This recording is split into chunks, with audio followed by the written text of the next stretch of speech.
Oh, we have to see if this thing is even working because this internet was successfully installed within the past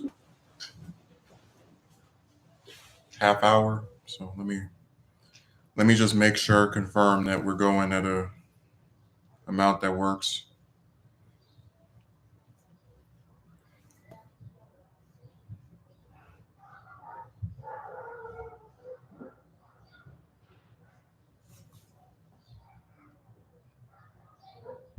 Let's see.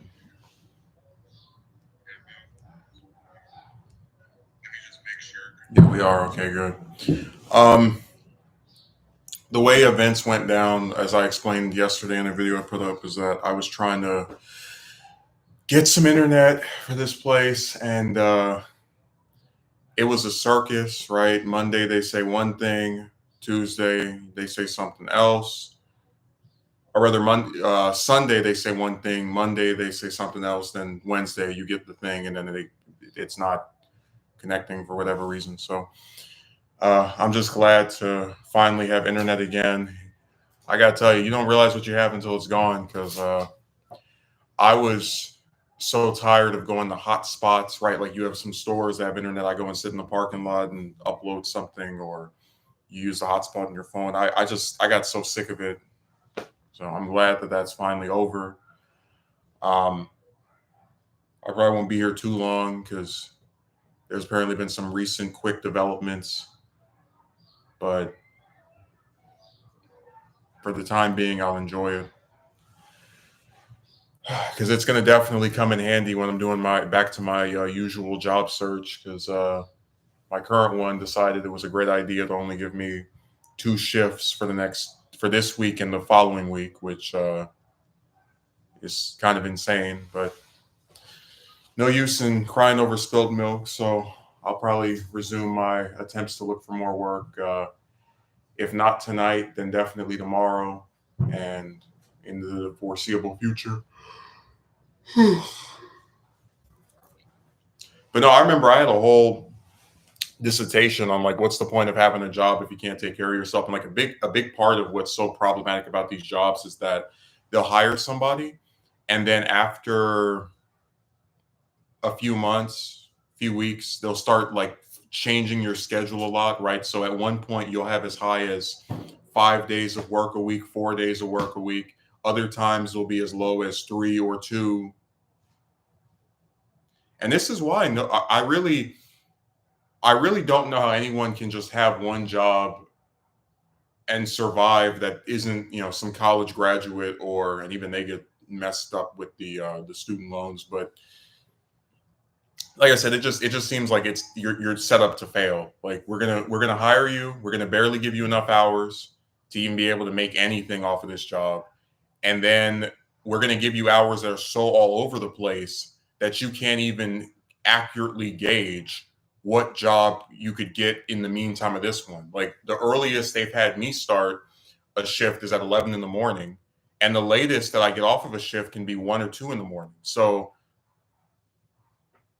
the only period where I could guarantee another job I'd be available is like 7, 8, 9 a.m. And even then, because of the fact this place is so far away from me, I would still have to be out of there by at the latest 9 a.m. the same day to make sure that they don't overlap or mess each other. It's just a mess. It's a real big mess.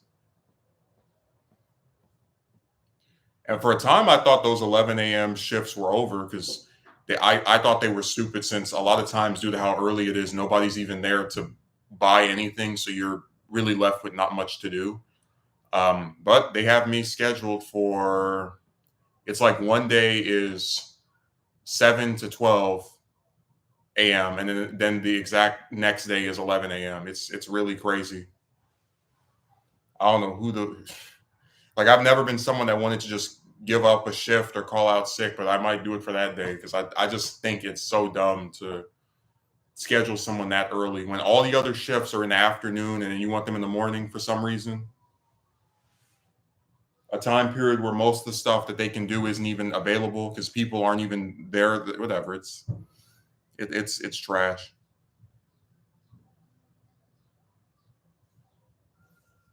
The missing link.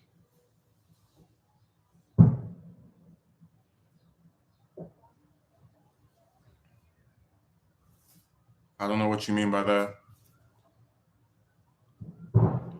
I know people like to talk in riddles. I don't know what you mean by the missing link. You're gonna have to be a lot more descriptive.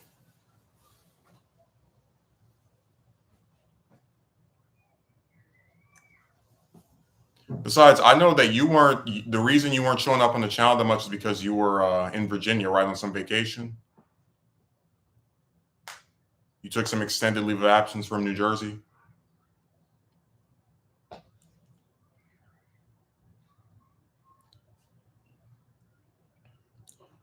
Jem has quite a nerve showing up on one of my streams again after what he did. I mean, the last time I saw him, he left my whole channel in shambles.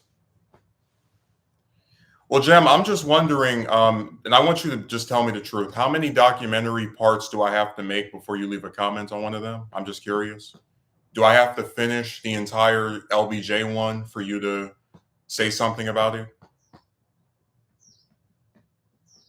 I'm just very curious.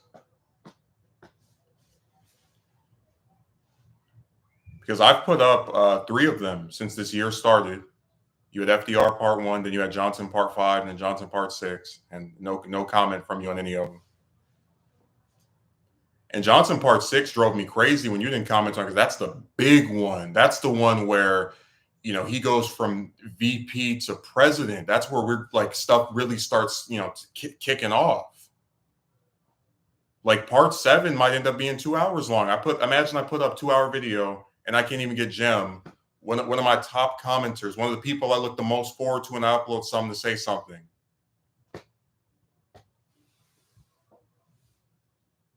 I mean, you can look at the thumbnail for part 6 and know what happens in it.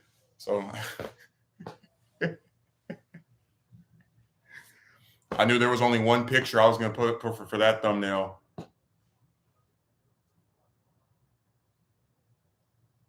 I'm just wondering, how many more do I have to make before you leave a comment again?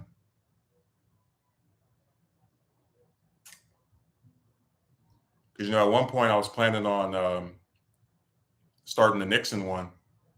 I just had 2 more books from them that I wanted to get. Yeah. No, like, I'm not asking for a donation. I'm not asking for any type of monetary nothing. All I wanted was a comment. A comment, a like. These things are free. You know, YouTube doesn't charge you to put down somebody's video.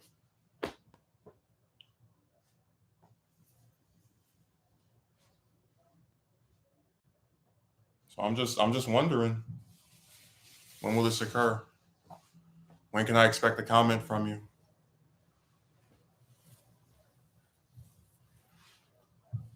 Will this happen during my lifetime? Do I have to finish doing the whole documentary and then pass away, and then you'll suddenly start writing stuff on it? I'm just wondering.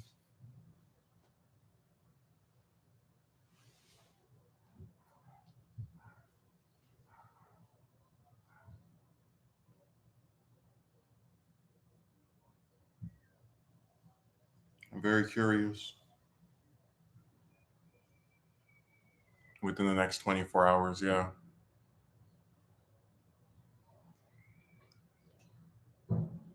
I already can see it when I get back from work tomorrow. Sooner than Biden dropping out. I don't think he's going to drop out. As far as I can tell, the most likely scenario is he stays in the race. They give him whatever type of stuff he needs to not look like he's falling apart or to pieces for the next 3, 4, 5 months, and then after he takes the debate was brutal. Oh, I did a video on it.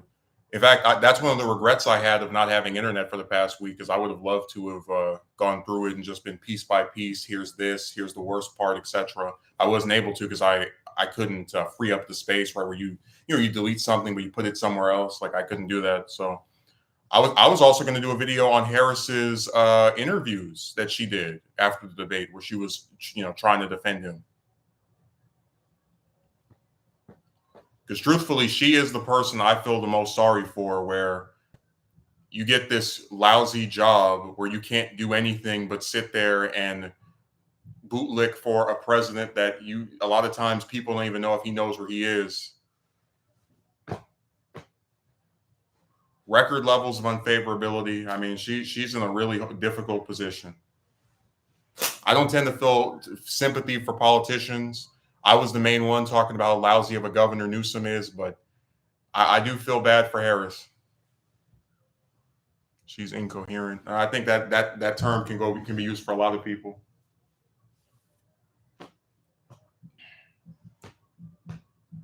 Jim, I know you want more Marjorie Taylor Greene videos. That's why you haven't been commenting that as often. You're like, where is she?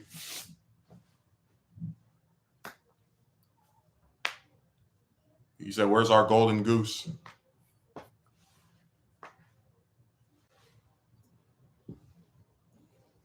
I know she did some kind of like rally with what was it, Bannon a few days ago?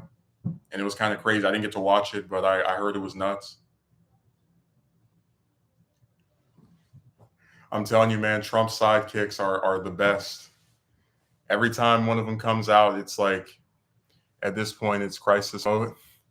But I'm telling you, his sidekicks are like the greatest people to do videos on. It feels like every week one of them does something weird and it's like on video or they tweeted something. Yeah, he has the one sidekick in Georgia, right? Green. He has the sidekick in Arizona, Lake. The one in South Dakota, the dog slaughterer, Noam. Uh, and then if we go even further down the list, he has the one from Arkansas who was only governor because her daddy was governor. He has the one from New York who used to despise him, but because she wants to be his VP, she tries to pretend he's so great and amazing. Stefanik. He, he has the one from Alabama, the new senator, Britt. Dude, Lake she's literally the political candidate version of a roach. Like, I guarantee if she loses that Senate seat, she's gonna run for governor again. She's gonna say that the Senate seat was stolen from her, and then she's gonna run for governor a second time, and then like every 2 years she's gonna keep running for some office and losing, and then be like, it was stolen. It was like, the voters just don't want you.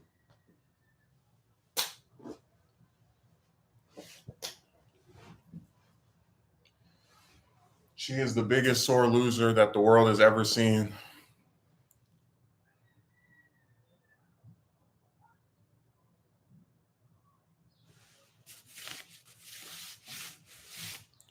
Trump sidekicks, man, they are all over the place. Like they're just they never stop. I just can't believe these two are the only options. Yes, you can. I mean, we talked before about how elections have a lot to do with name recognition. Trump has been famous for over 40 years. Biden's been nationally well known for now since 2008, 2009. I mean, it's not hard to see where things would turn out the way they have. You had a primary on the Democrat side where they didn't even cover the other candidates. The Republican primary, we've already established that they're even though there is a section of them that do want to move on from Trump. That's why Haley was getting those votes after she dropped out. It's not enough to be dissuaded from him. But I do believe that if Trump loses this time around, that's it. They're going to finally move on, and they're going to finally put someone. They're still going to do like some weird stuff, but this really, like, Trump gave this speech last year at CPAC where he said this will be the final battle. Like, this really is the final battle. After this, there's nowhere else for them to escape to. Thought the Soviets had old leaders. This is ridiculous.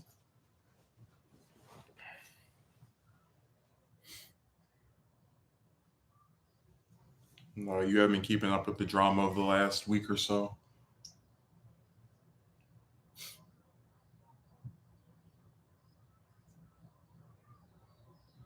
I'm not even kidding. It's been a crazy week, man. Like,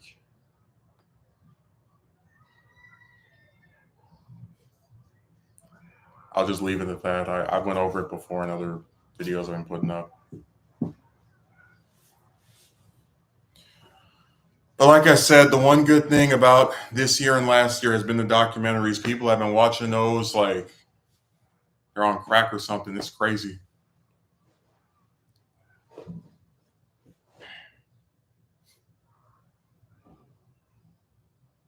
I tell you, the only thing I regret about being a small content creator is that I can't devote myself more to the stuff I like. Because if I had my way, I would have already started the Nixon one, the Carter one. You know, somebody wrote a really good book on Ford, I think last year, that I was trying to get my hands on. It's really, that's the only thing I regret, that I can't be more into the stuff that I actually want to do. You know. That's my one. Like, I don't even care about becoming some giant enormous check, because I already told you before that like that just makes you have a bigger target on your back. But the one thing I do regret about the size of this channel is not being able to like work on that stuff more. You know. But I'm trying at least.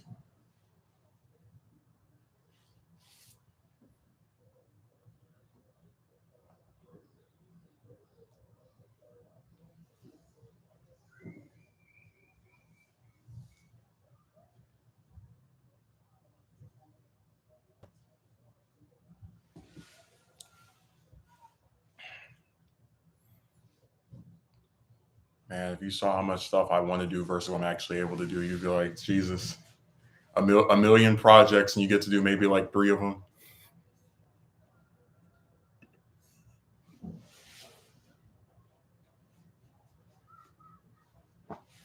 That is my one regret. Oh, all these pop-ups.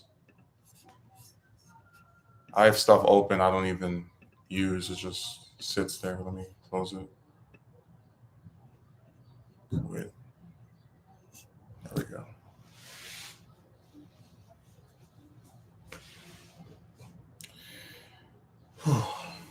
How's work? You didn't hear where I said that they're only giving me 2 shifts this week and next week? And if they keep this up, I have to look for another job for the second times I started there.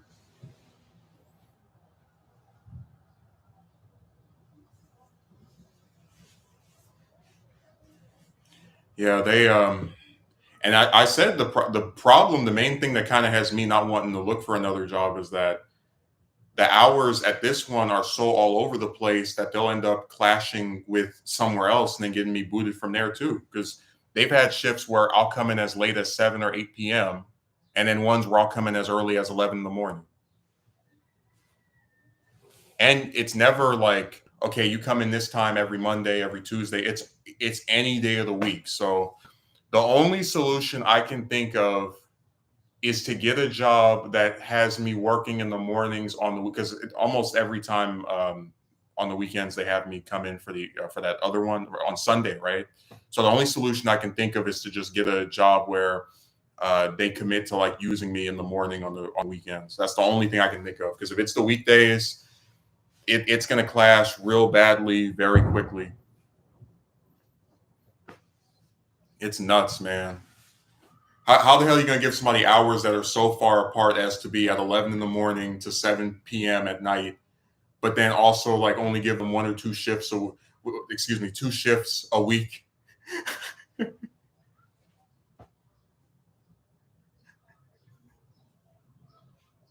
They're nuts.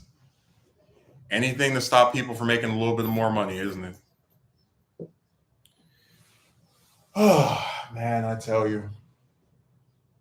It's really sad that jobs are like this. I've said that before, but like I told you, the point of having a job is you could be able to take care of yourself. And many times when I'm not able to, it's because the places I work for, well, like and this is what also drives me crazy. They act like they want you full time. So they'll ask you like, how many hours you want? Oh, 40. And they give you like 20 or 15 or some other, half measure crap. Uh, and I said before, the only people who can really make something off of most of these jobs, like have that one job and be okay, are the managers. If you're anything below that, you're just screwed. I said the best case scenario is I'm able to make a little bit off of here, which I don't think I will, even though it has increased, but whatever. And then have two jobs, so like that one and then some other job. That's the only thing I can think of. And remember, it's a lot easier to get fired than hired, so we're gonna be in for a nice, fun mini adventure looking for somewhere else to work for. And then when you go for the interview, well, we really need people for this time of day, and it's like, guys, I already know if I work for you by yourself, you get rid of me in like a month. It doesn't matter. Jem said that's crazy. It's very crazy. Very, very crazy. It's borderline insane.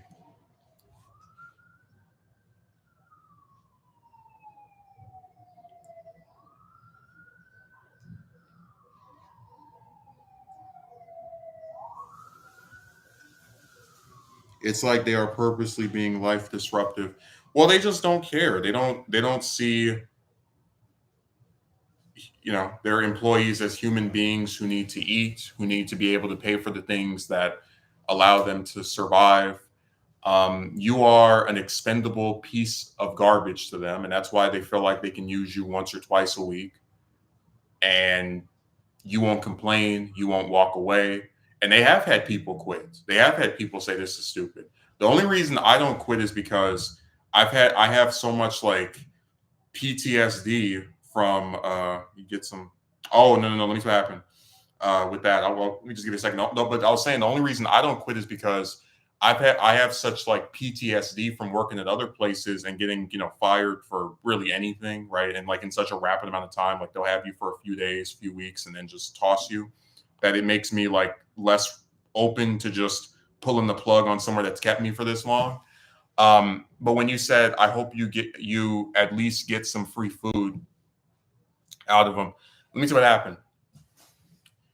Within the past, it could be 2, 3 months, there was some new mandate that came out that now the employees can't get any free food because it was discovered that the employees before the place would close were making food for themselves to take home. Like they were making enough, they were to always ensure that they would have something to take back with them. So now when they finish making stuff for the day, they have to immediately toss it. When the place closes down at whatever time, you immediately get rid of it. And this was a big frustration for me because many days I would get a whole like container of that stuff and just eat that for a day or two. It is crazy, but it also goes back to like the greed of these companies because like we call stuff free, right?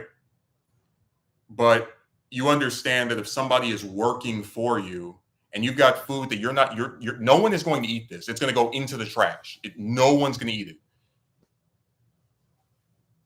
You're really upset that they take that home, food that you're going to throw away anyway. That bothers you. That upsets you so much. So I said, just absolute insanity. And Jim, these are your stores. These are your restaurants. These are your companies. They're doing this stuff. Just greed and evil.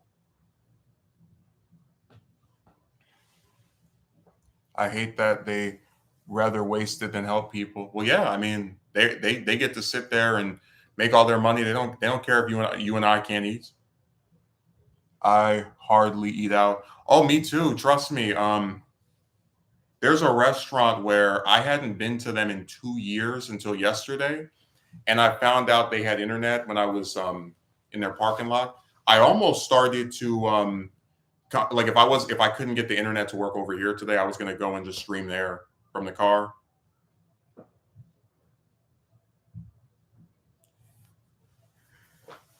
I said I will have internet one way or the other.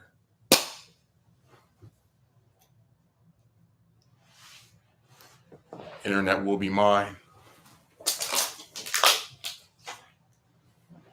But no, I hardly eat out as well. The only reason I eat there was because I had an employee discount that they nerfed, by the way.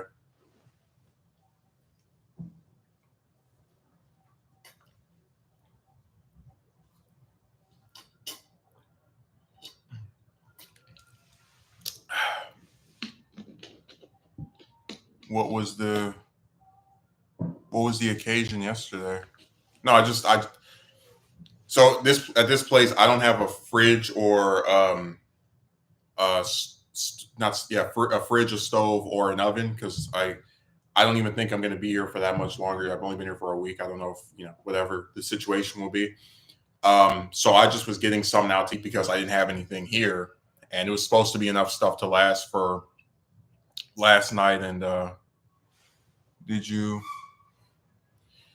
Yeah, but it's going to be very temporary. I might be out of here as early as next Sunday, as late as a week from now, 2 weeks from now. What happened? I feel like I explained what happened several times. I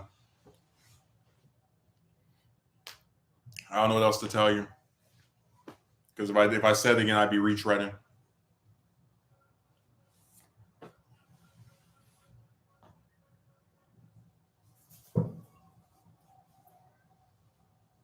I mean, you can't take a lot of this stuff. It just gets too ridiculous.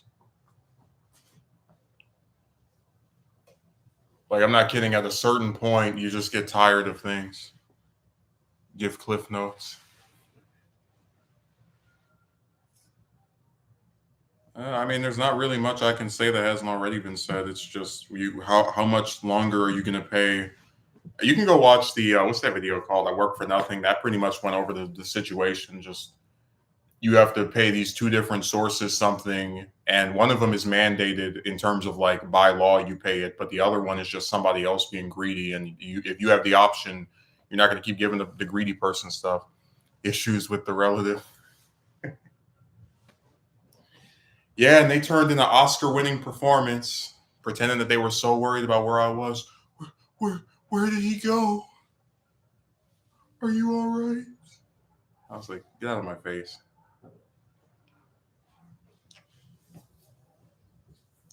Just go away. Oh, Jem, I was gonna ask you who do you think will be the that's horrible. Well, it is what it is, man. I mean, this same thing happened last year, right? So, except at that point, I didn't have a job, so I was even more like afraid than I am now. I'm less worried about, you know, stuff than the previous year. Like objectively, I'm in a more secure situation, uh, but it still is just it is what it is. It's all caused by the greed of somebody else. Well, you still have your. I don't know why you guys act like I'm this fashion model. Like I was brought up thinking people only talk about the what stuff women wear, but I see that there's a real obsession with the attire of men. And I tell you, it really doesn't matter what you do because you'll get criticized anyway. Like I remember the stupid guy talking about why do you wear gloves, and then I can show you comments where they were talking trash about my fingers. They said they were modeled in vain. It's stupid. So I really it doesn't matter what you wear.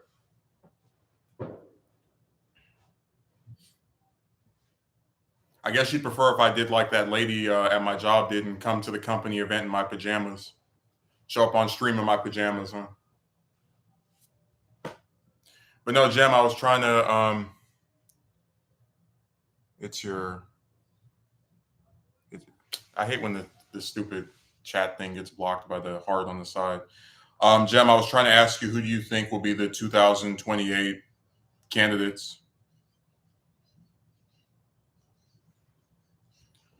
Who do you think is going to win the Democratic nomination and the Republican nomination? Because this one guy last month came in my comment section and he said that the junior senator from Alabama was going to be the nominee for the Republicans. And I just not sure, to be honest. I know it's really far away, right? But again, I'm just curious. I don't see that. Dude, nobody even knows who she is.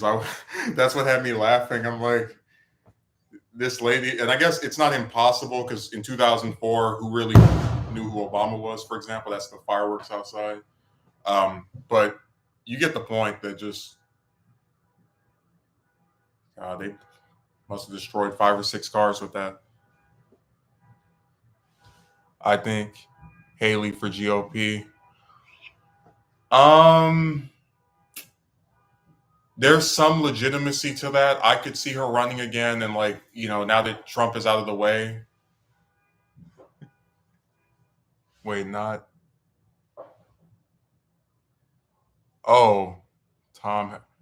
I thought you were talking about Nikki. I mean, I'd be very surprised if she doesn't run for president a second time. I'd be very shocked. People who do it once tend to do it again.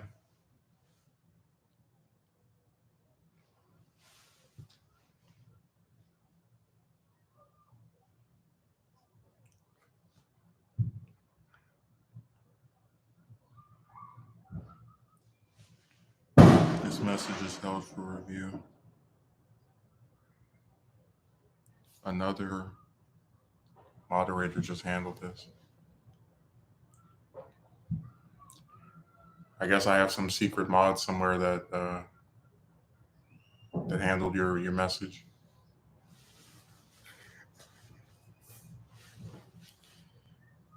And then for the Democrats, who do you think it'll be? Because I'm having a hard time seeing Harris getting it. Fireworks so early. Oh man, they've been doing this since yesterday, like before it was even 12 a.m.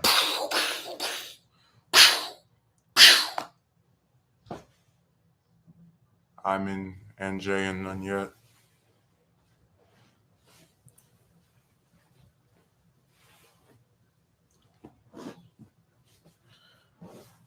I'm telling you, man, these people they're blasting this stuff all day long. It's so annoying.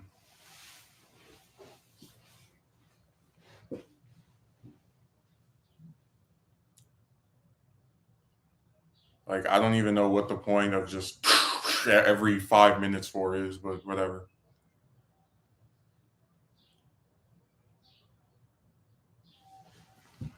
For Dems, I would like to see someone reasonable run. Oh, I'm sure there will be plenty of people that run, but who do you think will be the nominee? Like, who do you think? When you say RK, are you talking about? You're talking about Roe, right? The California congressman.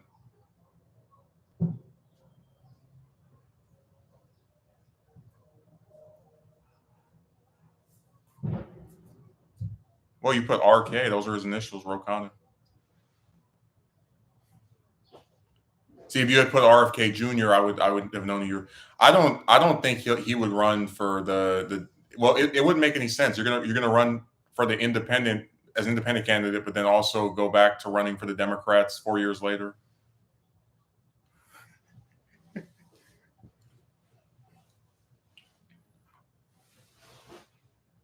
No, I agree. Roe is very, very, very, very two-faced. Yeah, and so is AOC, and so is Tlaib, and so is Omar. The only candidates we can trust are Marjorie Taylor Greene and Kristi Noem, because Noem came out and she said that when she blasted her dog into oblivion, she was honest about it. Those are the only two we can trust.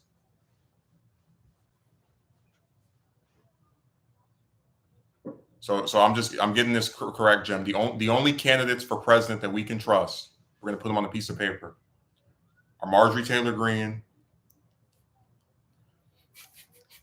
Carrie Lake, Kristi Noem.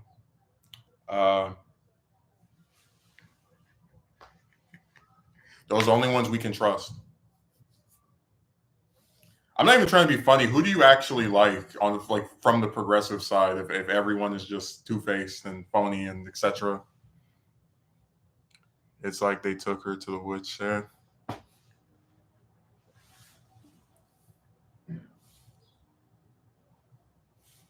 I'm just asking who do you actually support?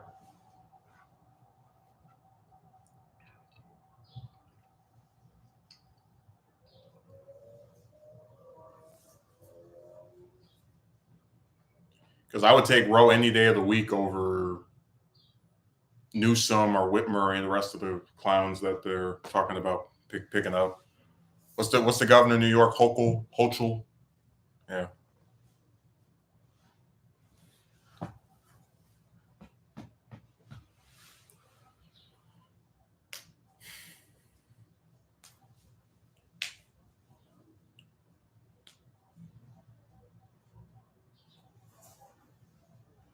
I'm just wondering who you would support.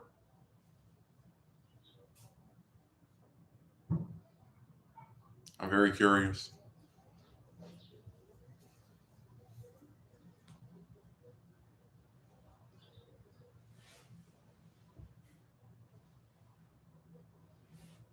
Thought for a second you put Booker.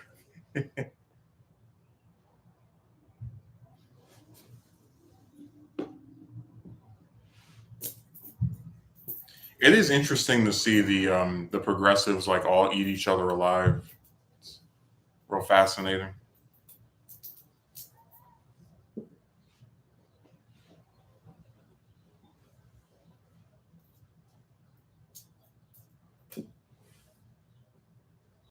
That's why I said it's a doomed movement. Like we're always going to only have a few seats in the House, and then whoever is there will get trounced. I mean, look what happened to Bowman.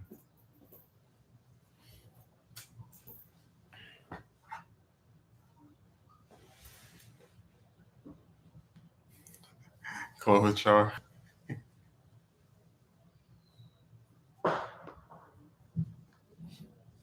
I'm not even trying to be funny. Between her, that stupid mayor, and Biden, if any of those supposed centrist Democrats could have been the nominee in 2020, I would have preferred her over the other two because of the three of them, I thought she was the most honest in terms of like doing the whole, I'm not for single payer, I'm not for et cetera, et cetera. Like to me, she just seemed the most open about, nothing will change or I'm not going to change things in this way or that way. But I have a hard time believing she won't run for president again.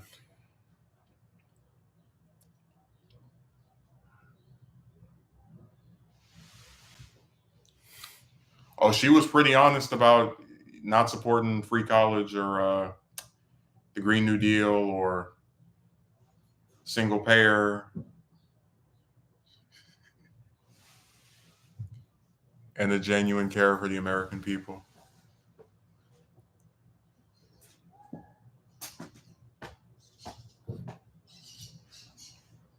Yeah, you'll be looking for a needle in a haystack with that one,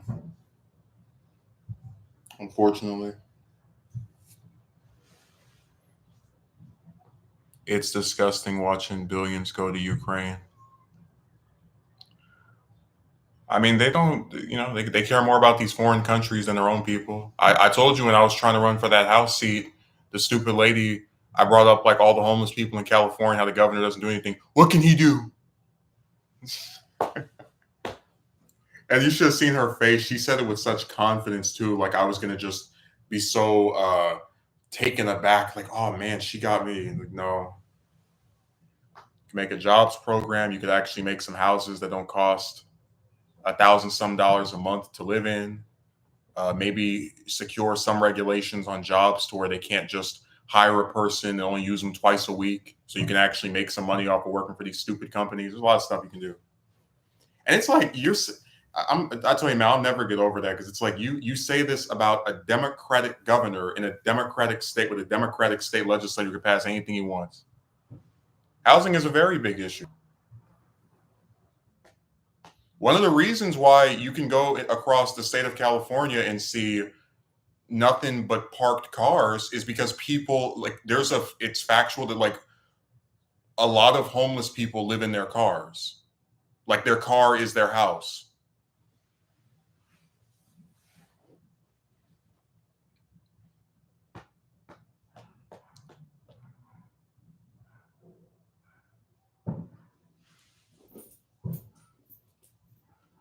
Housing is a very big issue. It's a central issue.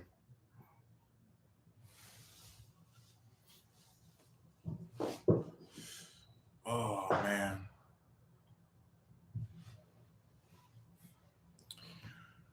No, but now the internet is back. Hopefully, I can do this video on these Discord people, and then we'll be able to go from there.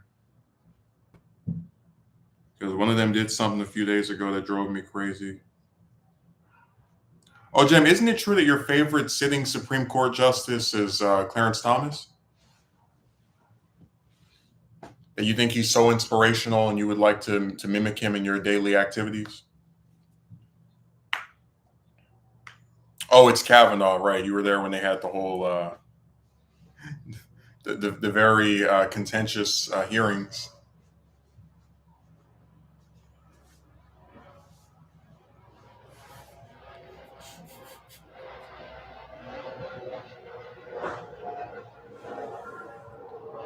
I like the two women. Well, I mean, no offense, Jim, but maybe you haven't looked at the court in a few years. There's more than two women.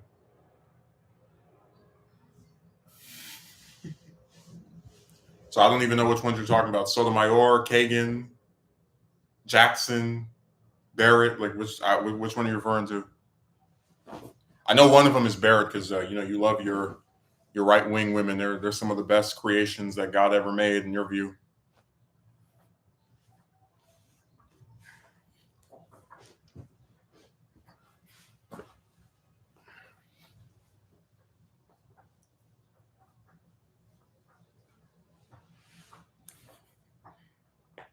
The two women. There's four of them. Which two? Which set?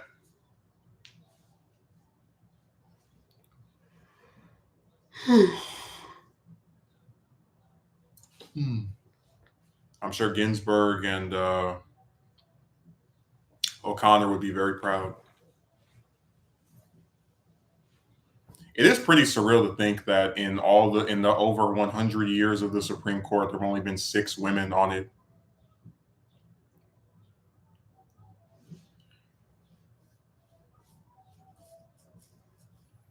I remember somebody was talking about how in the Senate they've had over 1,000 people elected to the Senate, since it started, and only about 60 of them have been women. And I was saying that a big part of that is because a lot of senators tend to stay on, for 1 term, 3 terms, 5 terms, 7 terms, like Grassley or McConnell. And thus it limits the number of new people that get elected.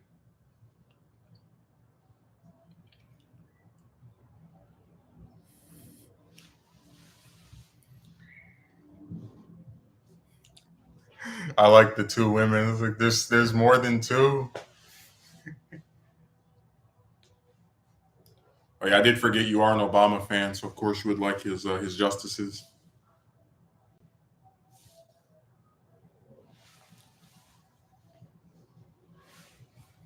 I don't like the 2 new ones. I haven't had any problem with Jackson, so uh, I don't know what your issue with her is. I mean, I get your dislike of Barrett.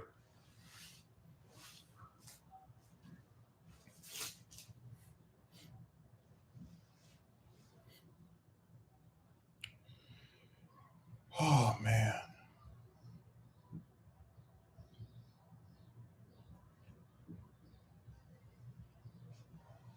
Jackson is a bench warmer. Well, she's another diversity pick. I mean, it's just like with Harris. Like she didn't get picked because she was this amazing, great senator from California. She got picked because Clyburn was like, "Hey, if you want me to endorse you, you better pick a woman of color as your VP." So he, Biden honored that pledge or that obligation. But no, these people don't get picked because they've actually accomplished something.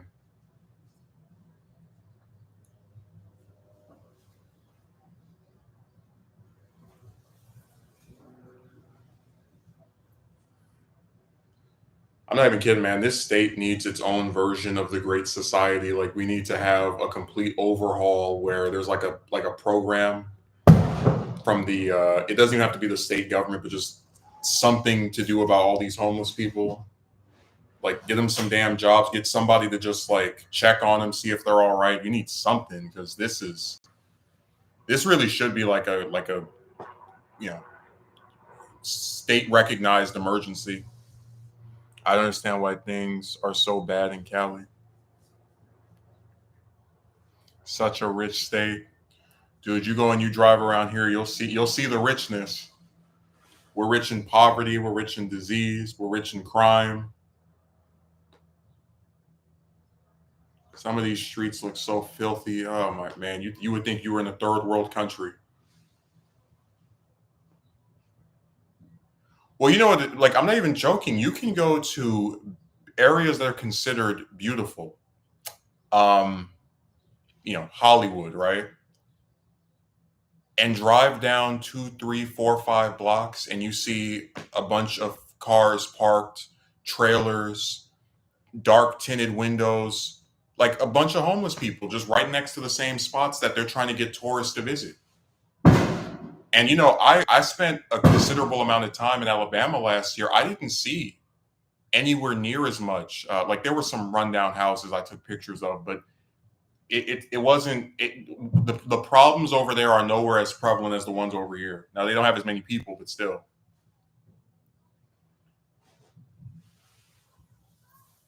Where are the taxes going? I think to stuff that the majority of us don't benefit from.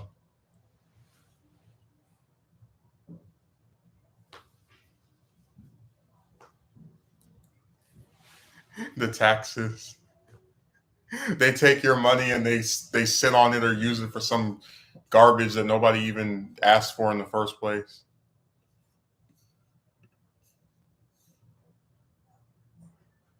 Like, get out of here. Oh, Jem, who's your favorite congressman or congressperson? I think I already know who it is, but since you want to talk trash about Roe, I'm very curious. It probably is a Republican though, because you have been speaking in a more right wing fashion as of late.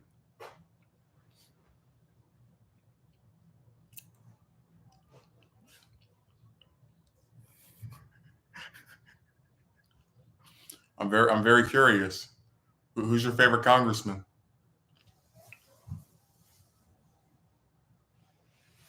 You got about what 200 something to pick between.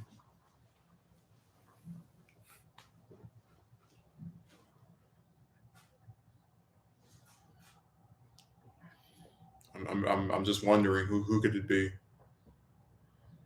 I know if it's not Bobert in Colorado, it's probably the Georgia icon herself, Green. MTG as she's called. If it's not Green or Bobert, it's probably Mace from South Carolina. Are women allowed to speak?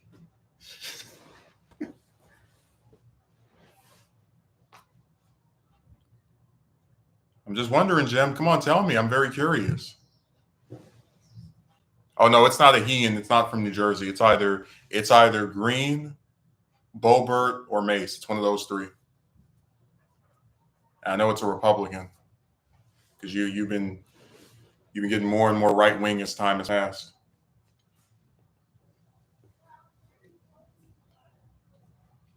Can I ask who your favorite governor is?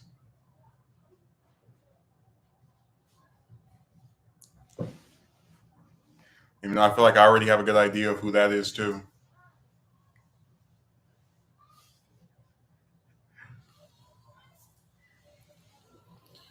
Jim, can I ask who your favorite governor is? I'm just wondering because with that one, it might actually. I think I might not know.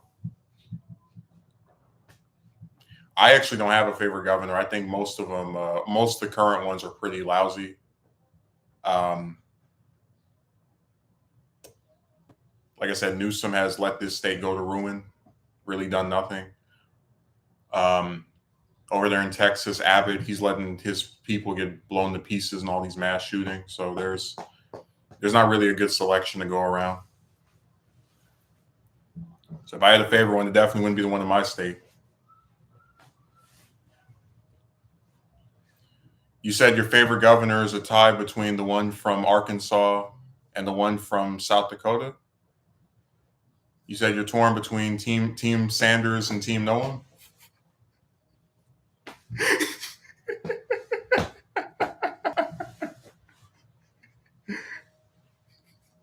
I don't know much about Shapiro, so over there in Pennsylvania, so I'm not going to make any comments about him. Or who's your favorite senator?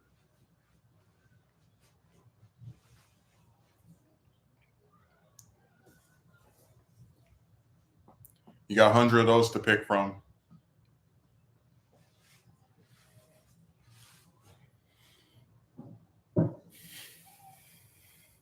Really? Are you serious?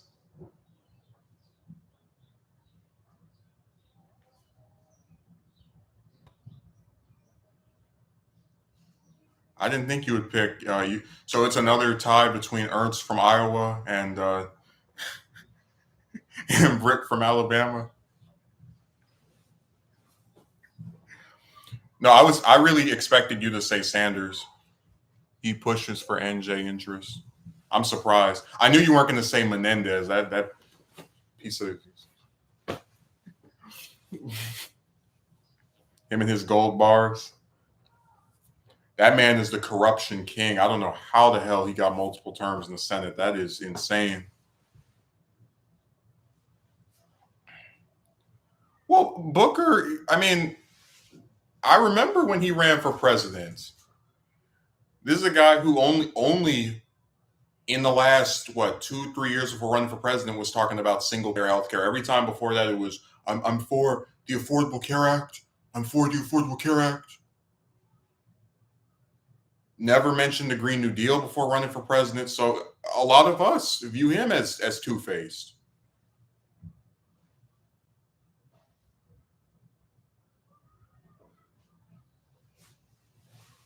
He's on Foreign Services Committee.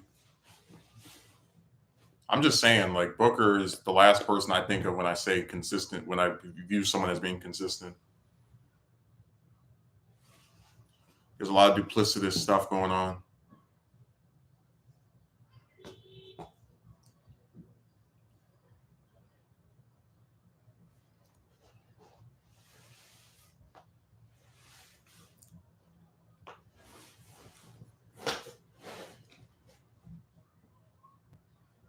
No, I would pick Sanders all day long.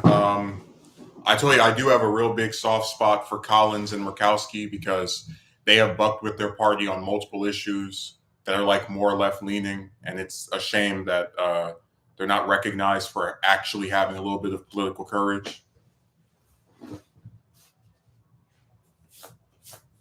Like Murkowski upset Trump so much that he tried to get her kicked out of the Senate, right? Ran his own person, and Alaska likes her so much that they rejected the Trump back person, which is not an easy thing to do. We are a small state, not like Kelly.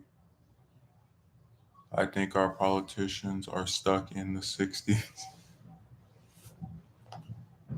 Dude, I wish they were stuck in the 60s.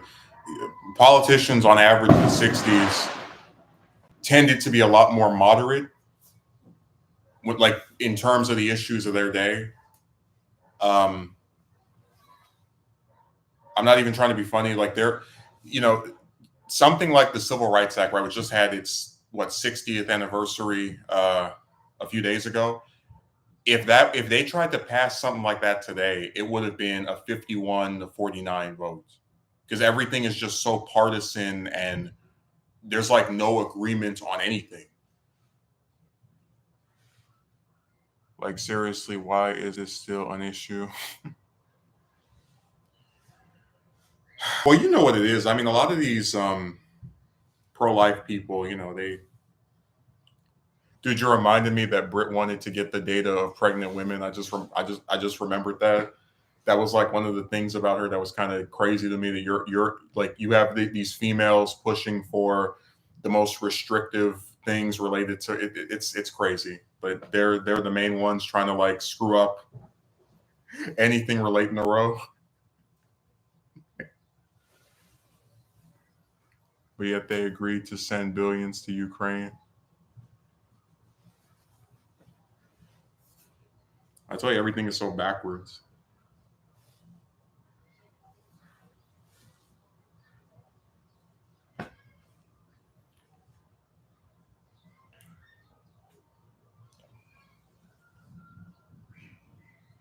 And I cannot wait for these people to stop screaming. No diplomacy. Oh no, none to be had whatsoever. Just force.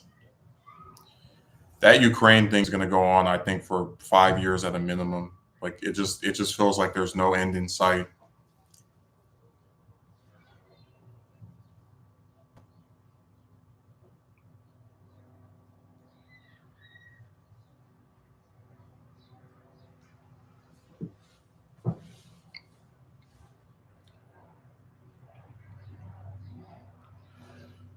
Oh, all these wars, man. It's another Vietnam. Uh, I don't want to make that comparison because we already talked before. The big problem people had with Vietnam was the conscription of American troops to go fight in this conflict that they didn't think was important to them or worth dying over. So we still have not seen any American troops go to Ukraine, which is good in my view. I wouldn't compare it to Vietnam. I probably would. I'm trying to think. There's got to be some analog for it where there's like a country we just keep giving money to support. I guess you could maybe say no. I was going to say it was like Yemen, but over there we were part of the worst humanitarian crisis in the world, and uh, hmm, I don't think it's Vietnam. I think it's something else.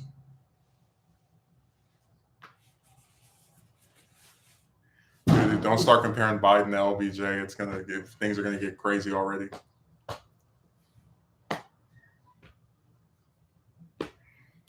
Biden wants to invoke comparisons to FDR.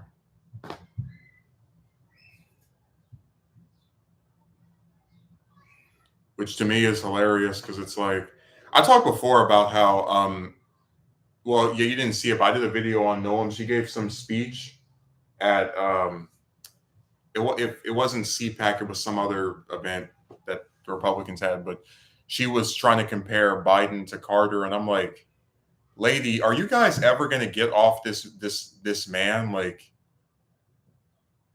40 years removed from when he left office, and the Republicans have to stretch back that far to get a Democrat to try and make these. Yeah, they said the Iran hostage crisis is like the Ukraine and Israeli Hamas situations, which it's not. Um, and that Carter was a weak president, so Biden is a weak president. They got to be replaced by someone that shows peace through strength. But basically, the inference she made is that if Trump takes office again, all of these conflicts will suddenly be over because these other world leaders will be so afraid of him and will just stop their things. Dude, it's not even just that. It's like, Jem, you realize that for a person to have living memory of Carter's time in office, they have to be at a minimum in their early to late 40s. Like, is it going to be 2030 something, 2040, and these people are still bringing up Carter? And you know what it is? It's harder for them to paint Obama and Clinton as failed presidents because they both had 2 terms, which is why Republicans really don't bring up Clinton that much at all. Like they'll bring up Hillary every now and again, but they really don't bring up Bill at all. Like just he's kind of, not really someone they mention. And then with Obama, they'll bring him up if they're trying to say that he's controlling Biden. But he's still they don't really talk about him unless it's something having to do with like their past affiliation or they're just going through their general. Like Carter is the only one that they just constantly yammer on and on about. And it drives me kind of nuts. Like Christie brought him up during that first debate they had. Again, Noam gives these stupid speeches where she mentions him. and it just never stops. They will keep attacking this man forever and ever. They don't know what they are talking about. But you get where it's like a really dated reference, right? That if you're trying to court young voters by bringing up a president who's been out of office for 40 years.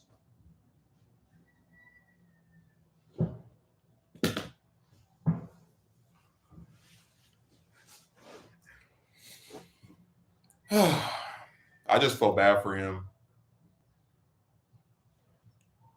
Honestly, what's crazy is that Trump actually has more. If we went through any of Trump's predecessors and compared them, Trump has more in common with Carter than probably any other president. I'm not even trying to be funny. Like they both run as outsiders, in '76 and 2016. They both defeat someone who's like an establishment type person, right? Been in Washington for a long time with Ford and Clinton. Um, they have poor relations with Congress, right? So like Carter had trouble with the Democratic House and Senate. Trump had trouble with the Republican House and Senate. That's why his health care bill didn't work out. They leave some kind of like lasting policy or set of people. So like Carter didn't get any Supreme Court nominees, but he did get the Department of Energy and Education. And then Trump doesn't get any major laws passed besides the tax bill, but he does have the 3 Supreme Court nominees. And during their final year, they have some kind of crisis that spirals out of control and just kind of like gets harped on by their opponents, right? So like for Carter was the Iran hostage crisis. For Trump, it was the virus.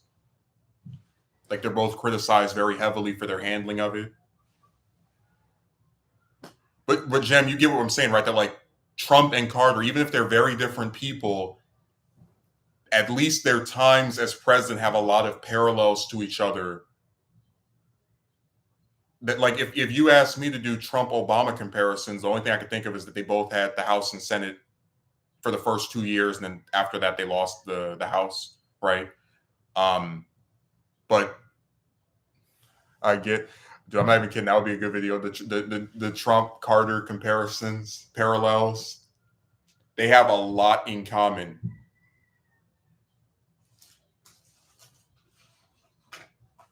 Now, if Biden doesn't get a second term, I'll make some comparisons between him and Carter. But trust me, there's a reason why in the last 40 years, only 3 presidents have lost re-election. It's not an easy thing to have happen to you. If you just appear semi-successful and you're not like despised by 50% of the country from the day you take office, you have a pretty good shot of getting another term.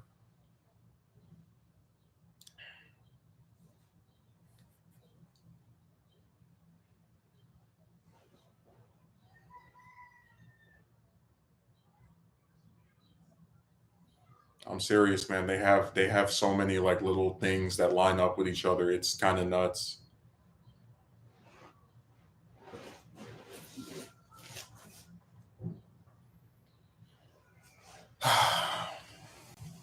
He could have pushed harder.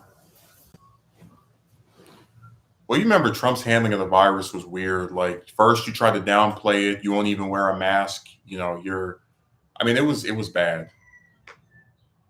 Instead, he was doing wars. That's another thing they have in common. They both get pushed as peace candidates because Carter had the whole like human rights policy, and then Trump, to his credit, did meet with Kim Jong Un, right?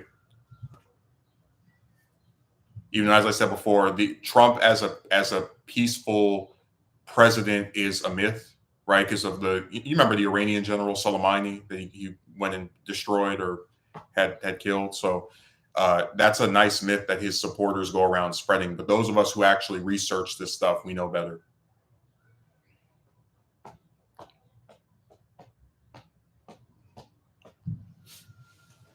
He deserves the Nobel Peace Prize, even though he went around trying to slaughter.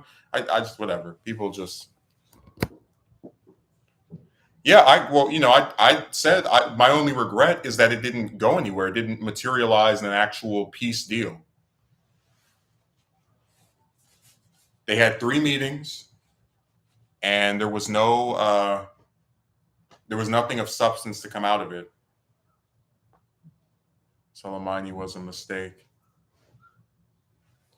Biden pushed Trump for. Oh, Bolton pushed Trump for that. Dude, I remember when Bolton was making all those, like, every time he was on TV, they would cover it. Like, he said that Trump was poison for the GOP and that he was.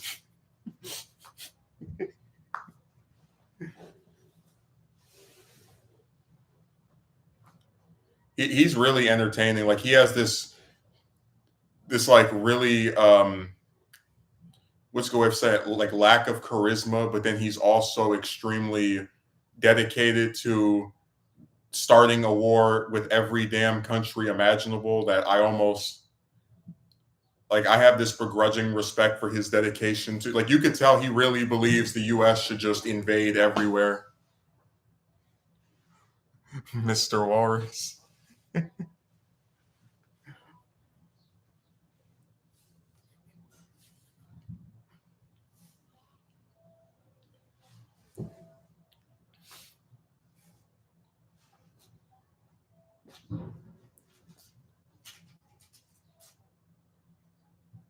I'm not trying to be funny. I'm just having an epiphany about something that I think is really comical.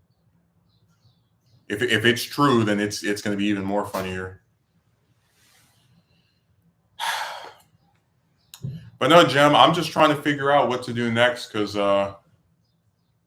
if I do Johnson Part 7, I think it'll be 2 hours because it's supposed to cover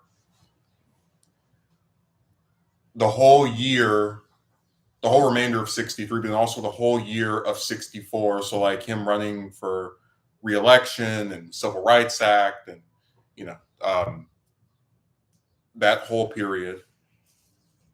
And then if I do Nixon Part 1, that'll be like half an hour because I always try to make sure Part 1 is like the shortest, right? Like a little half hour or more, half hour at the minimum. And then when you do like Part 2, Part 3, Part 4, then it can be an hour long, however much longer you want it to be. And that's why I was so frustrated with you for not commenting on Part 6 because Part 6 is the longest one of any of those. It was almost an hour and a half. And I told you, I still have the intention to take all of them, or at least cut it in half, where you get Part 1 and 6 as one big 5, 6, 7, 8 hour video, with my commentary in it, and then you get the second part, which is like the actual presidency, as a full video by itself too. But I was just saying, I'm not entirely sure of which one to do next, just because it's been such a chaotic week.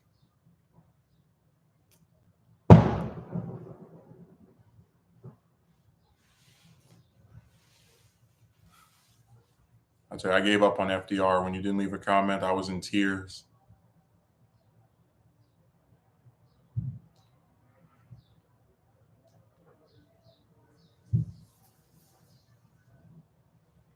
I said, how could he do this? I said, what a sick thing.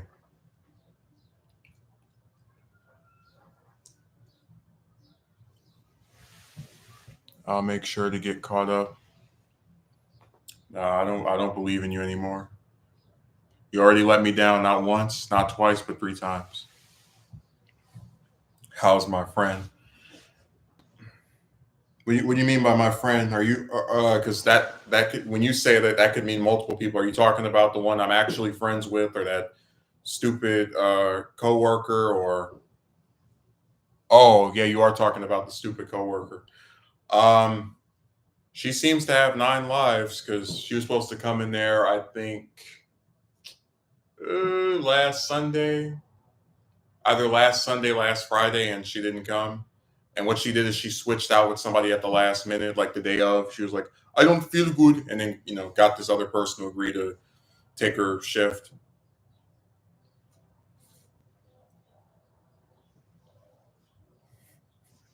Friends. No, we're not friends. We're enemies.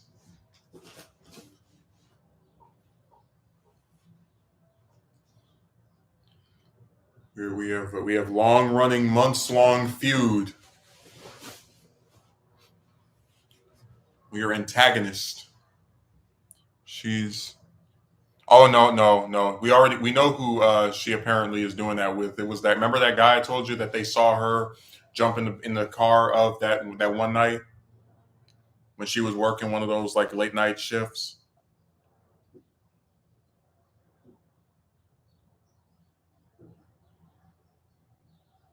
Nah, none of the managers waste their time with her. Also, Jem, you're gonna get your credit. It was you, this one guy on Discord, and then one of my relatives who said that she was going to try to get me in trouble before she did it. And I said she wouldn't, or I guess I didn't believe she wouldn't because we had been talking and we had a falling out period before. So, Jem, whenever you write your biography on me, the title will, because I said that after she did what she did, remember I said she wouldn't try to get me in trouble? She made me look like the biggest liar and fool in the history of the state of California. So, whenever you write your biography of me, the title should be "The Biggest Liar and Fool in the History of the State of California," and it will have my picture on there, and you can put your name at the bottom. Well, I said she wouldn't do it because we had a falling out before, where she didn't try to get me. She wouldn't talk to me, and when I said she wouldn't do it, it made me look like a liar for saying she wouldn't do something, and then her doing it anyway, and a fool for trusting her. So whenever you write your book on me, it'll have my picture on the cover, and it'll put it at the top, "The Biggest Liar and Fool in the History of the State of California." That'll be in the cover of it. I didn't ask no, she asked me. We're going as friends right after agreeing to go see the movie. I didn't need that clarification. I mean, I wouldn't assume that just because somebody goes somewhere with me that we're gonna like start grabbing on each other. It's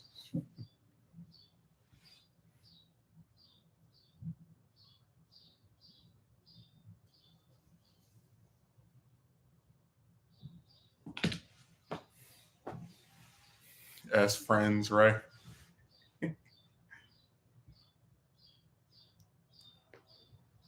Oh, there are a lot of cats outside over here. Sometimes at night I see like 7 or 8 of them just huddled up in a group.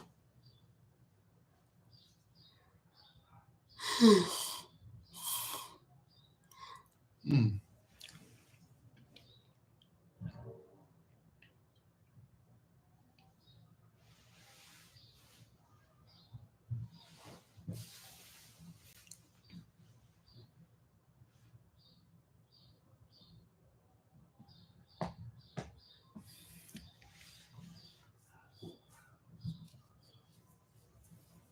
Oh, I remember Thundercats. That's another one of those 80s properties that was never able to reinvent itself like Transformers did.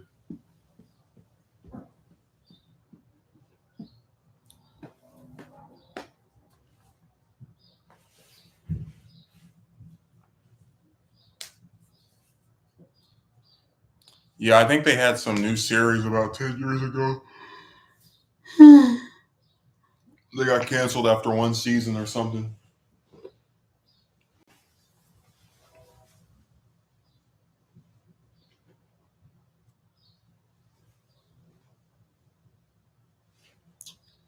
Oh, these stupid ads, man.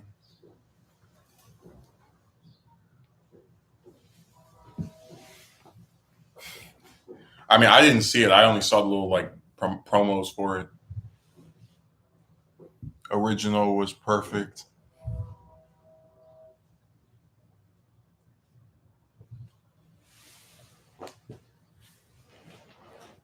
Yeah, I just kind of. I'll take your word for it. I've never seen it. Oh man,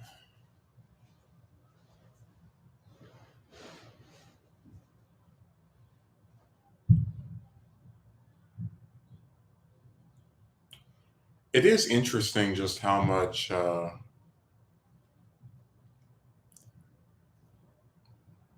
I think I told you that like I always come up with lists of just stuff I want to do, and sometimes I do it, sometimes I don't.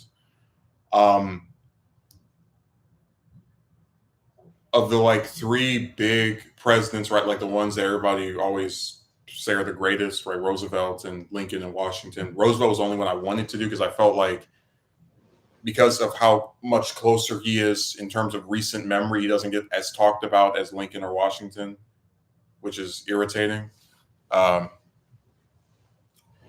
but I was saying, like, it's kind of crazy to think that I was going through just like, who I'd want to do or whatever, just hypothetical. And you almost never see anybody talk about Polk at all. Like, you have this man who has four goals when he takes office and he achieves all of them, right? Expands the United States during the Mexican American War, annexation of Texas, and like doesn't get brought up. Now you're thinking of Taft. Taft is the one that got stuck in the bathtub. You have him mixed up.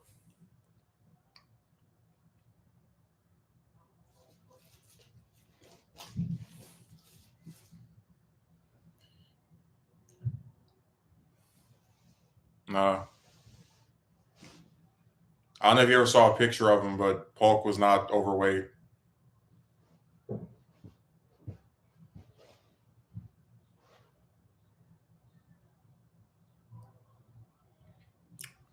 It's just interesting because the Mexican American War is like the precursor to the Civil War, where a lot of the people who get bigger command type roles during that started over there in that other conflict. Jefferson Davis and Stonewall Jackson and Robert E. Lee and Grant and George Meade and the rest of them. I just think that's interesting that one conflict led to all these different men getting, that kind of like some kind of experience before this bigger thing. And Jim, before you even say it, I know Robert E. Lee is your favorite American general, period. Don't worry. I'm gonna get a book on him sooner than later. We can get into his greatness. No way. Oh, your favorite general is Stonewall Jackson. All right, I forgot. Traitor Lee.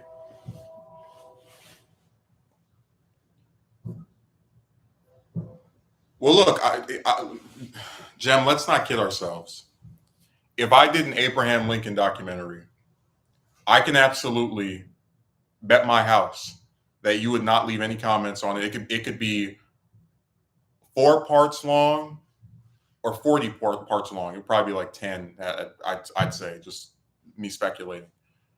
You wouldn't say anything about it. But if I did one on your good old friend Jefferson Davis, you'd be the first one to leave a comment. You go, "Oh yes, the Confederacy's back, baby." I do really like Grant, and he is. So, like I told you, I decided to do the documentary on Johnson because I thought out of the modern presidents, he was one that did the most and gets like the least amount of credit. Grant really was the closest thing that Lincoln had to a fulfill a person, an individual who, from the same time period, fulfilled his mandate for change. Like prosecuting the Klan was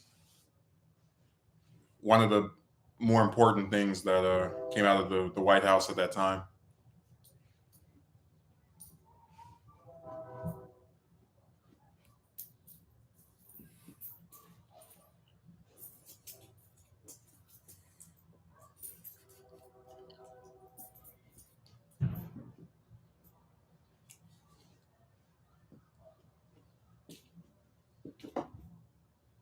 America would be such a different place.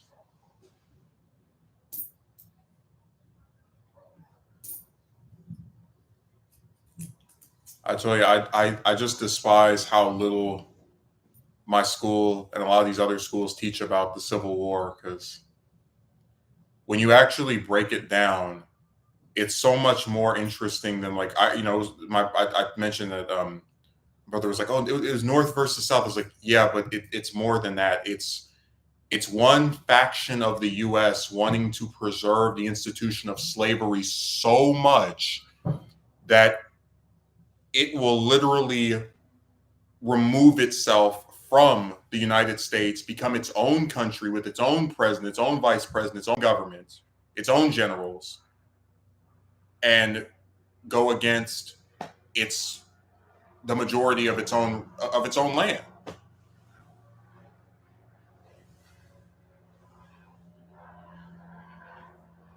I just think when you actually like sit down and think of how crazy that conflict is and how it was just brewing for years before it even happened, um, it gets a lot more interesting and just a lot more like mind numbing to think about.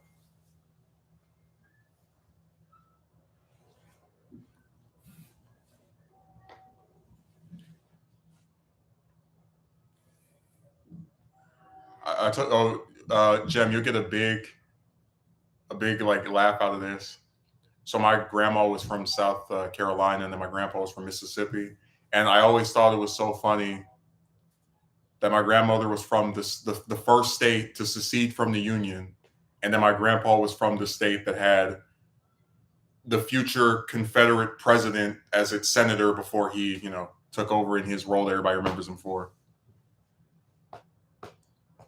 I just find that kind of like ironic that they were from the states that have these like extremely significant roles in the war to keep blacks in chains. I thought there was something really ironic about that.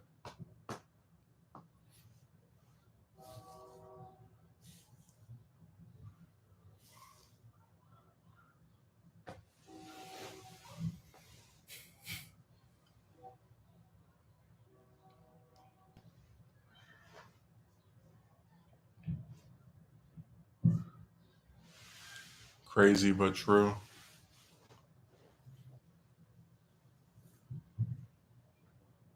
So sad though.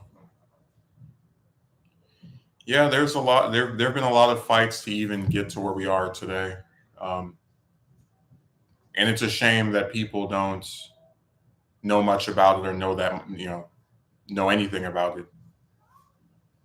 Like I told you, when my friend with his college degree asked me who's LBJ after going through preschool, high school, and again graduating from college, I just put my hand over my face. I was embarrassed. I'm serious because it's like that's a basic, relatively modern, right, American president uh, who signed some of the most important legislation of the past 60 years into law, and it's just unfortunate that instead of shaking, this is what our people need to explore and write about. Well, we had a whole discussion about this where just there just isn't a vested interest in learning things and knowing stuff. And like, back in the 1800s, even like the early 1900s, when people didn't know something, at least back then they had the built-in excuse of they don't have these phones at their fingertips. They have to go to a library to read something, and most people don't have books written about them, so it's even harder to know. But like now, you can look stuff up. You can just type something in on your phone, and there it is. And like they still, like I think I tell you, my friend was like he would agree to watch the documentary, but then he mentioned that he had started skipping parts of which pissed me off because I'm like, if I make a video and it only comes out once a month, once every 2 months, and you agreed to see it, I'd like for you to see the whole thing. When you watch a movie, you don't go, oh, well, this part's boring. Let me just skip over it. They don't. No excuses for ignorance. No, this is an era of ignorance, and it's really sad.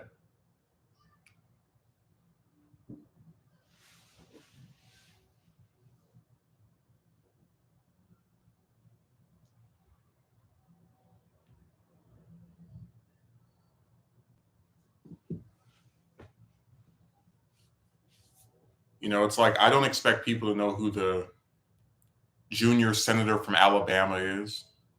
They know who she is now because that horrible State of the Union response. But what do you say when somebody can't tell you who their own governor is, or their own senators are, or their own mayor is? Like,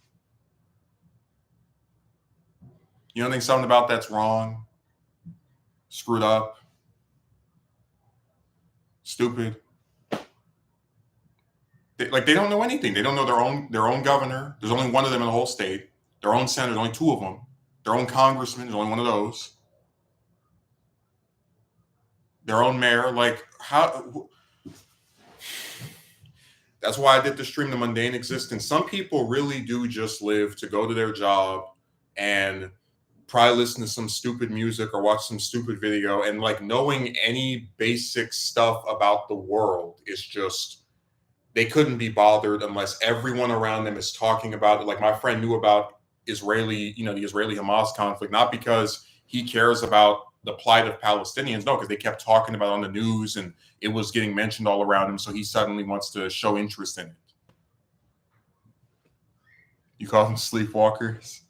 But you don't think it's sad, dude, that like basic historical events, basic historical figures, basic contemporary figures that are in your area, you have like no clue who that is, really?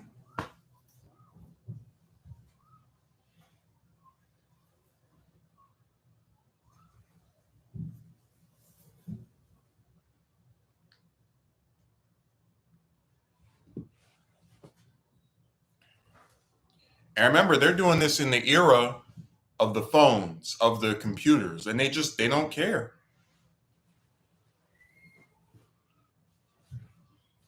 It really saddens me. It does. I'm telling you the truth. It's a very unfortunate thing to watch people just be completely fine with knowing nothing, like just going through their days, working their lousy.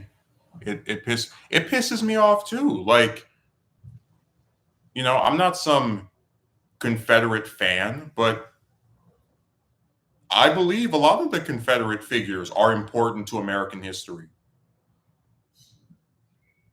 I think Robert E. Lee is one of the most important people to come out of the state of Virginia.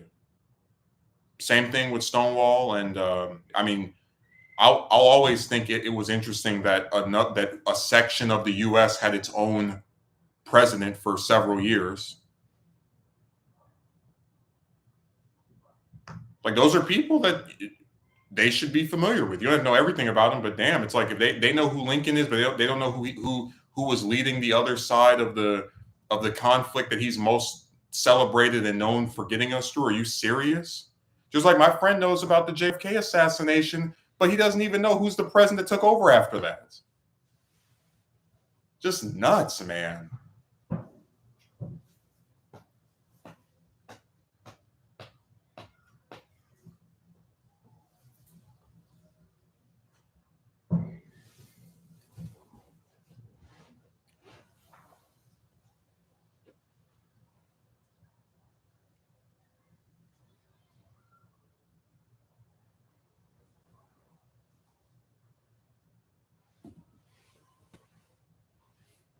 But guess what? They know every singer. They know every rapper. And remember, they know singers and rappers that they don't even listen to.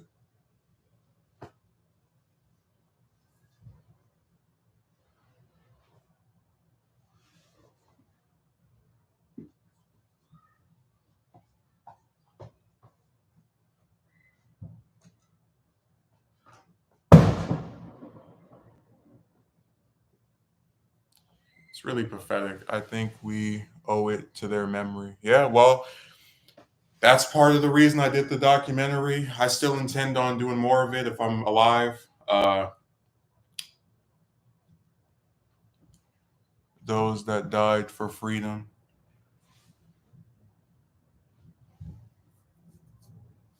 I mean, look at John Brown. He literally died for blacks. That man was executed for us.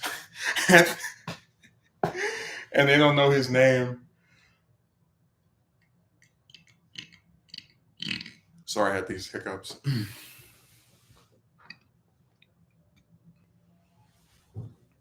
Look at the civil rights movement. Everybody talks about King, but nobody mentions his lieutenant, Ralph Abernathy. I mean, we you know, it's just sad, dude. It's sad.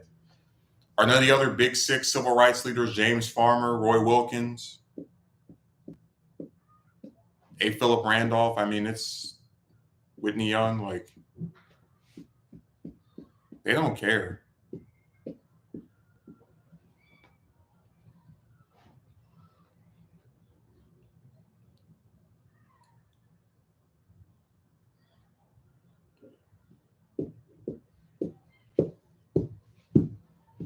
It just drives me crazy. Like, they don't.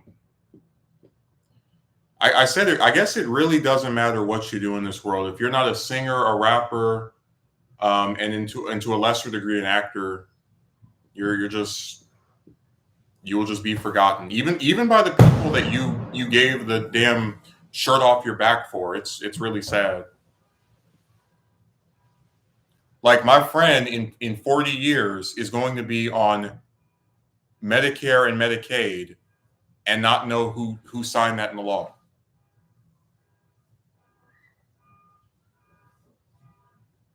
He'll be collecting Social Security and have like no clue who FDR was, or that it was him that signed that in the law.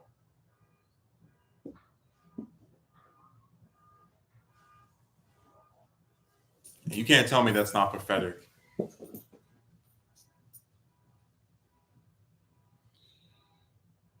But like I said, this is just an era of complete lunacy, laziness, just a lot of backwards, skewed priorities. You know.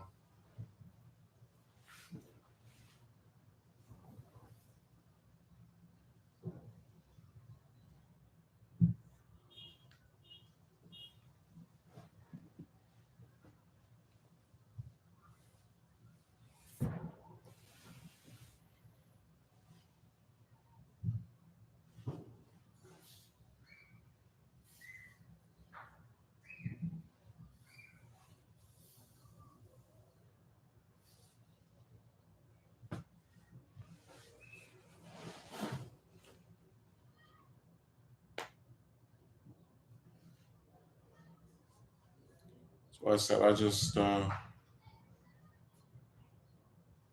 it's just sad, man. It's sad. Like, and I don't even like getting that autobiographical on here because I know nobody cares. But I always think of my grandparents and how they were around for the civil rights movement.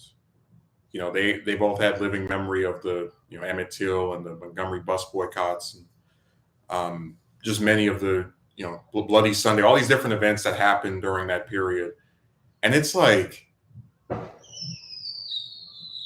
you survive that, and you see the people from that movement mostly not even get talked about, not even get mentioned.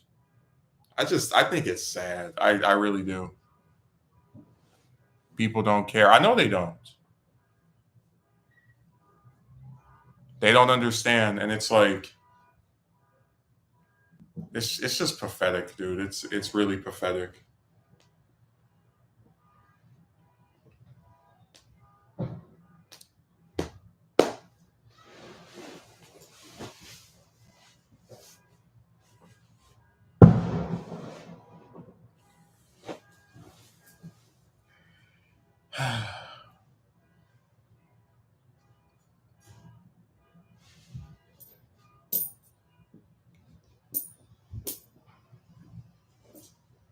They don't understand and they don't care. That's really what we call it. I guess we are making this a Memorial Day to remember, right? We're remembering all, not Memorial Day, a Fourth of July to remember. We're we're bringing up all the figures.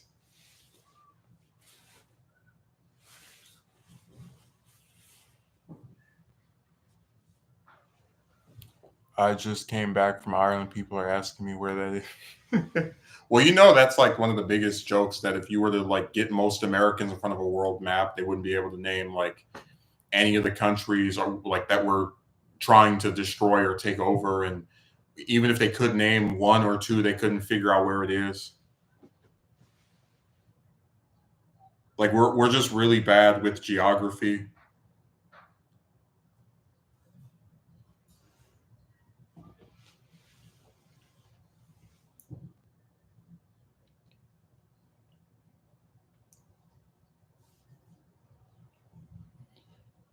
Oh, the whole thing is just crazy, man.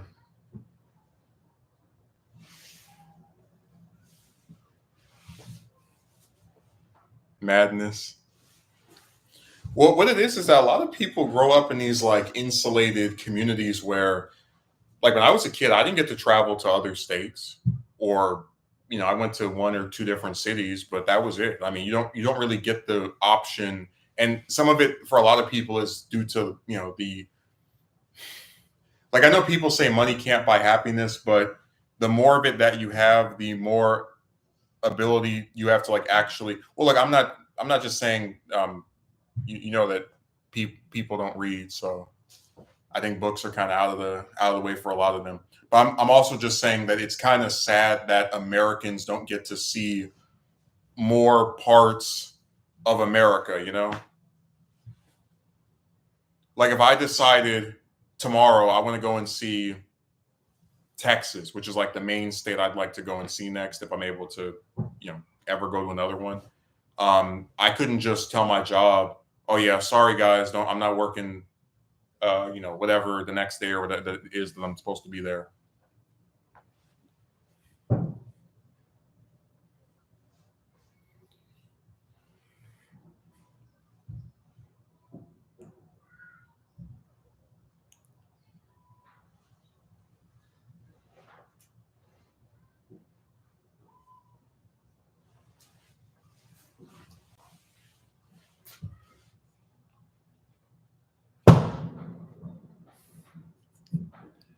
That would be funny if they ask you who your favorite president is and you say Jefferson Davis. I guarantee you there will be some people so stupid they don't even know that's not an actual president. American president anyway.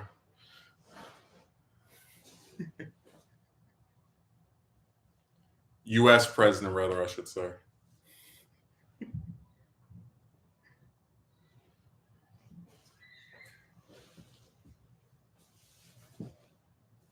That's one of the like most recurring questions I would get asked as a person that's in the history. Who's your favorite president? I was like, I don't have one.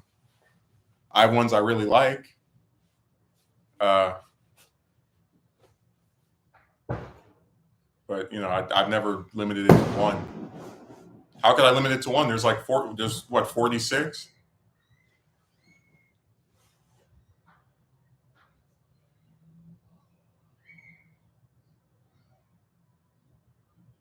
It's crazy. There's so many like just historical figures that I'm not even the biggest fan of, and I just find them so interesting. Should Well, if I'm like pushed against the wall, and I have to pick one, I probably would just say Johnson because it's just it comes to my mind easily. I think about him a lot more than most of them, because of the documentary and just other stuff. Um, I actually have his wife's memoir right beside me. Ugh. Oh.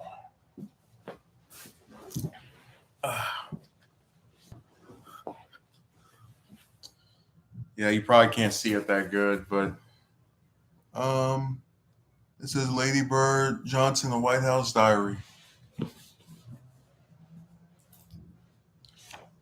Got this last year, and honestly, out of any of the first ladies, the only ones I'd really want to do a documentary on would be Eleanor, Lady Bird, and then the one that we never forget. You know who that last one would be.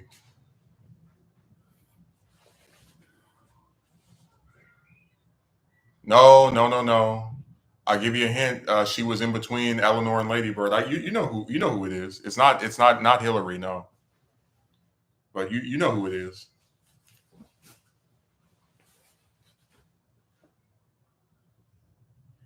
I do have Nancy's memoir. I don't have it with me right now, but I have her memoir, and then there's a book that someone wrote on her, I think 2 years ago.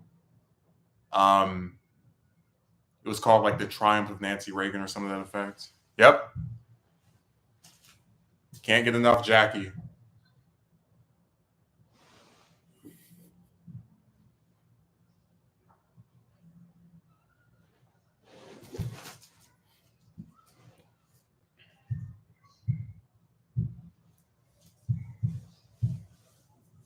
Too rich.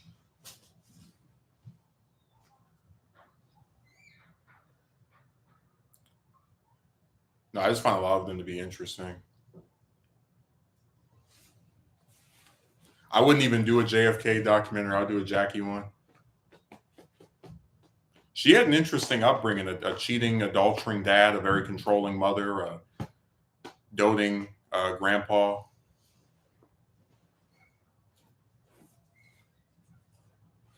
sister that she didn't really get along with that well.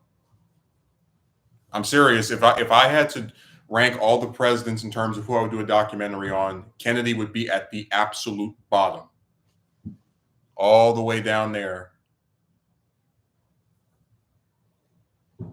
You're more likely to see a William McKinley documentary than a JFK one by me.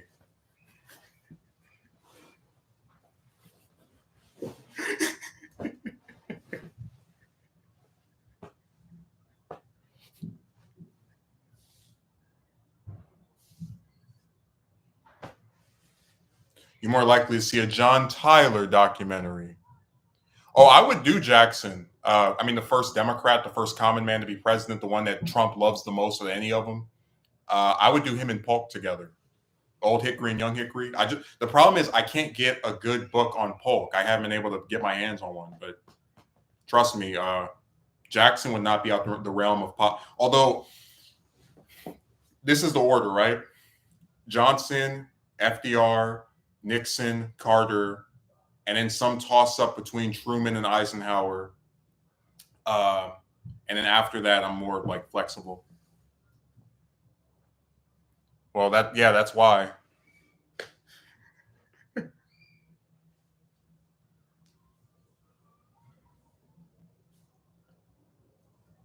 I mean, we don't do the JFK bootlicking here. Sorry.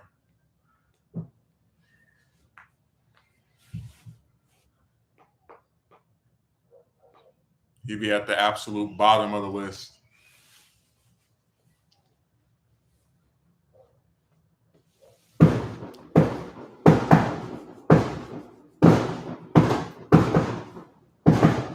He was tough on the. Oh yeah, the Trail of Tears. Damn these stupid firecrackers. I'm gonna close the window. Wait, I think they're about to be over. You feel like you're in a damn war zone, huh?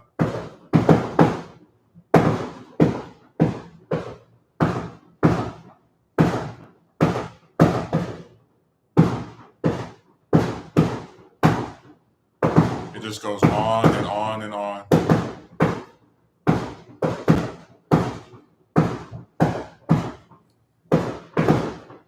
I mean, hey,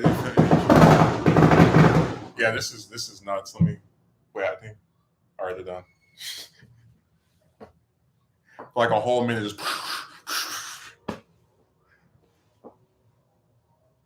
I don't know why they do this stuff. I don't.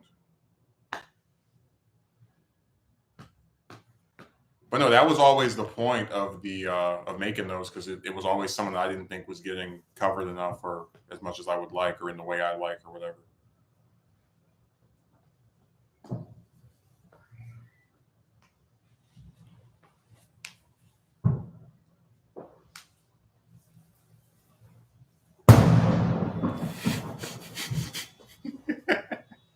They'd tear up the whole neighborhood doing that.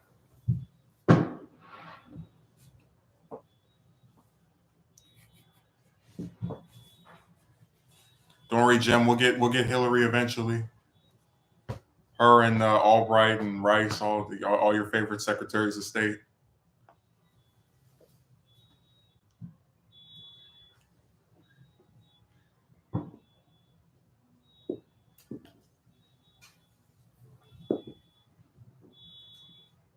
They always mess up everybody's cars with those dumb things. Skip Hillary. I mean, if Kennedy is at the bottom of any of the presidents to do a documentary on, Hillary would be at the bottom of any of the first ladies to do one on.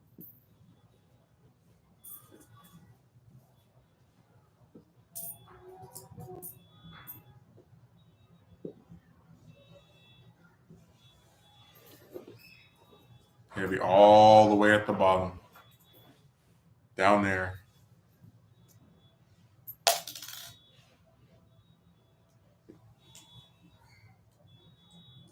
God, it is so loud and obnoxious. Shut up.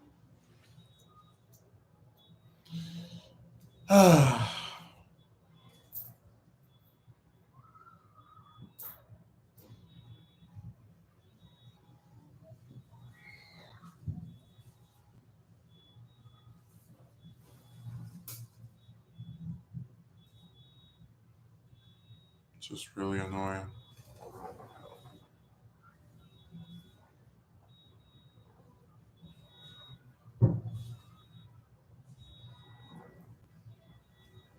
God, I don't know what's wrong with them.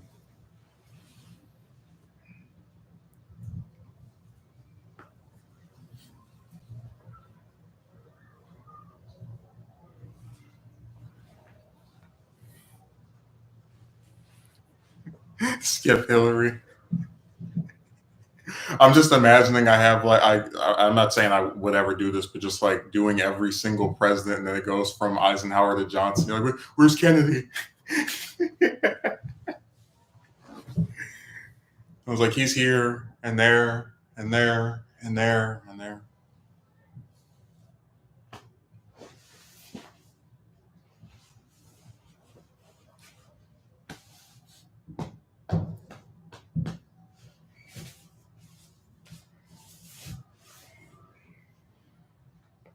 Oh man, this weather.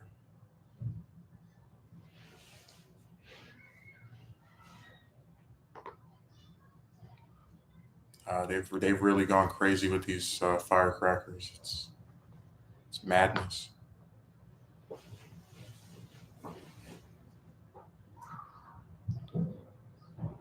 No, we'll skip Hillary.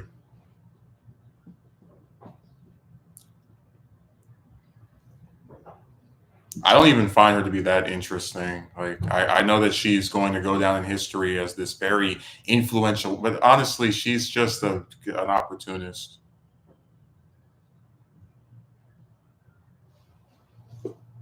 I really couldn't care less about her. I remember when Barbara Bush died. One of my former classmates was like, "If a first lady had to go, I couldn't have been Hillary."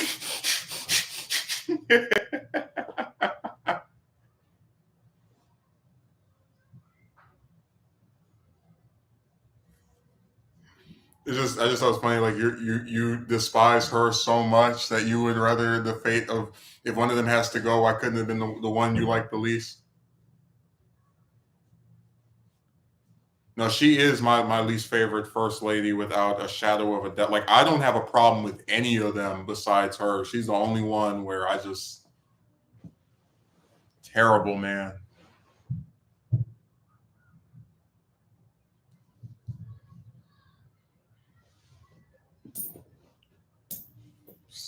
Lousy.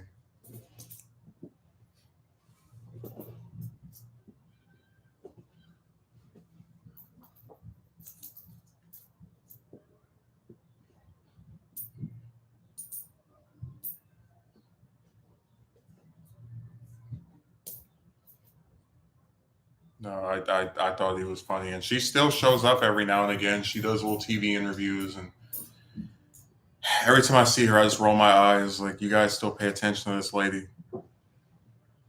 The candidate, the worst political candidate of modern history, the one that lost to a game show host that never even ran for office before. I was born in the '80s, Nancy years. Well, I told you I don't have a problem with Nancy, um, at all.